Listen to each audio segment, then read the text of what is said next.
Kuhinyiririka na mitadiuko ya ruo nicio ikoretwo ikiuma Harriet ikingi thutha kwa ihinda rĩa mĩaka 20 thutha wake gutura thinikite akirigitwo murimu itiganite atekumenyeka ena thina wa irima ngoro-ini yake. Ukiuria ugumeire nyumba ya Harriet ni umwe wa maundu maria macangĩire hanene murimu uyu kumunyamaria kwa ihinda iraya, kuna aciari yake matiari na uhoti wa gucokaniria ciringi milioni 1.2 cia kumutwara thibitari na mashini ya kiriu cia guthũrima mwiri wake.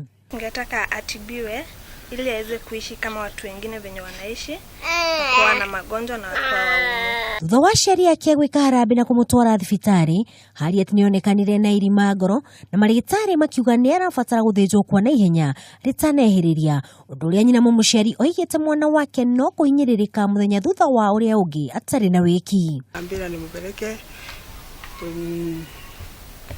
hospitali, ndimupeleke Kareni akaingwe mbica bajue ni nini. Mwihoko na ihoya ria Rosie Kingi ni mundu ukumauma na njira nari amahature hatikaini ino ya ukia niguo mwana wake one mbeca cia kurigitwo, akiuga ni ruo runene kuona mwana wake akigirikana ruo rwa mwiri atari na undu angihota gwika amuteithie.